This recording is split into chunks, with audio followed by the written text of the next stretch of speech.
Hi, this is Derek Hart with UnderstandEachOther.com. Why is it important with your romantic partner to slow down your communication with each other?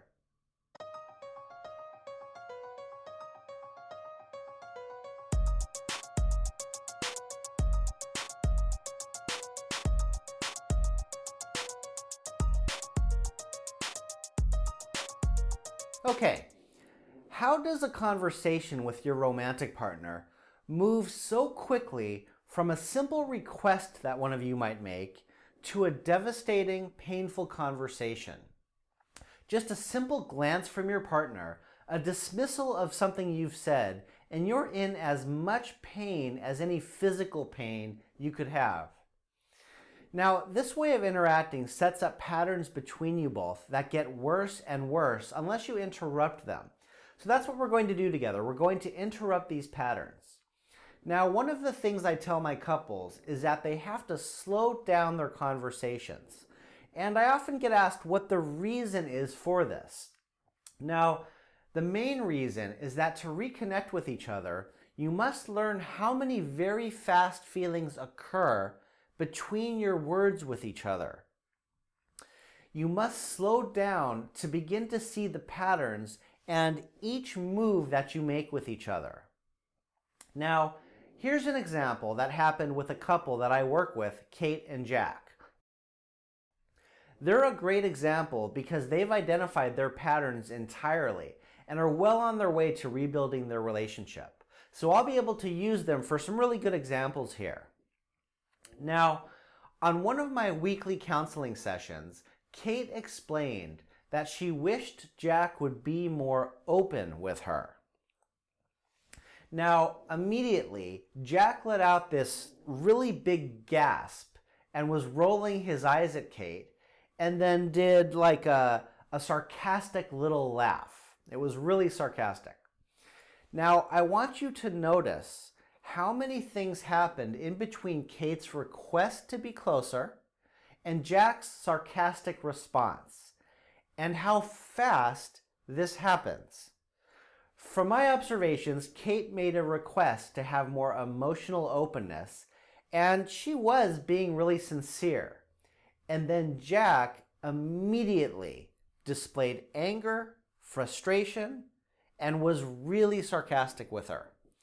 So now I want to move into slow motion here and describe how much is really happening between them. It's a lot.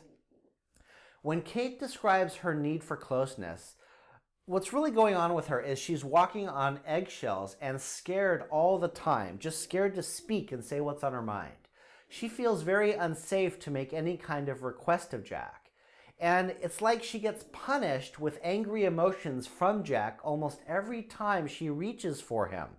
And she truly has no understanding of why this happens. Now, this moves all so fast, and Kate knows she's uncomfortable, but isn't yet aware of the reasons why she's so uncomfortable, because we haven't slowed it down enough yet.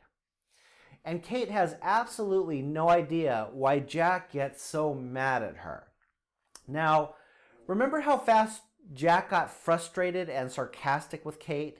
And I said that it seemed sincere? Well, actually, she's transmitting annoyance and resentment with her tone of voice, even if it's not with her words. She actually is criticizing him constantly and putting him down for his inability to be close with her. She's criticizing him all the time, and she doesn't even know she's doing it. She just knows on some level that she's frustrated. And Jack can't quite articulate that he's being criticized. He just knows the way she approaches him feels awful.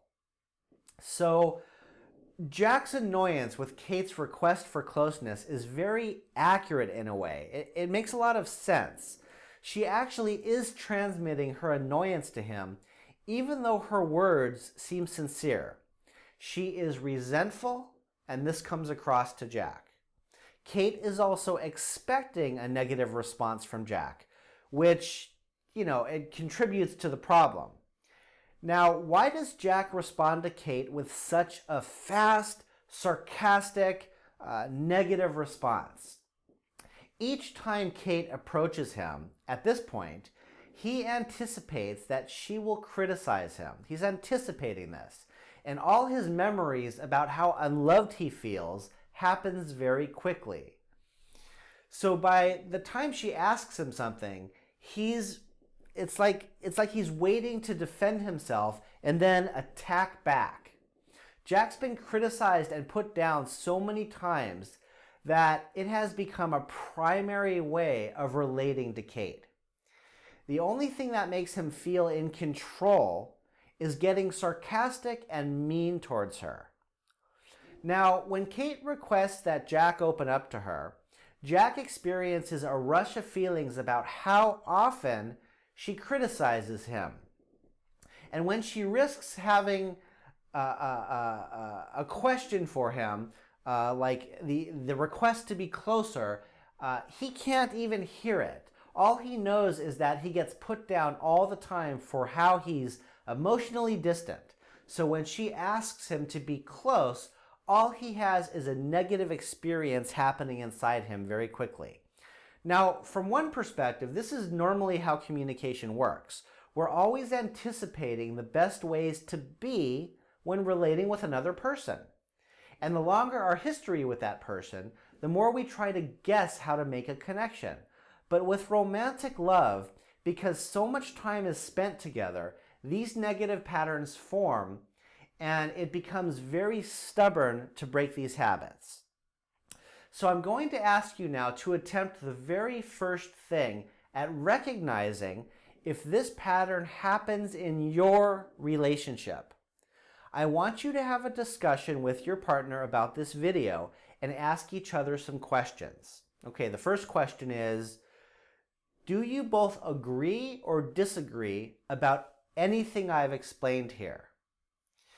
Do you think that you're both in any kind of pattern like this where things move too fast? And here is an exercise I want you to try with each other. It may sound simple, but it's a big deal. I want you to simply name if you think something in your conversation is moving too fast. You don't have to analyze or name exactly what's happening and pick apart the details. Actually, I want you to be very careful here to not criticize your partner and say all the things that they're doing wrong, which is what got you here in the first place, right? The next time you get into a conversation and one of you can recognize this pattern, just say that you think things might be moving too fast. Just see if you can make the slightest interruption in the negative pattern by naming it. If you can do this, it is more than enough. You've interrupted the pattern and you're aware that there is something to change here. And that's the start of interrupting one of the main things that is harming your relationship. The very fast reactivity, criticizing, and defensiveness that you both have with each other. To heal that with each other, we're going to break it down into each feeling that you both need to share with each other. That is the start of reconnecting.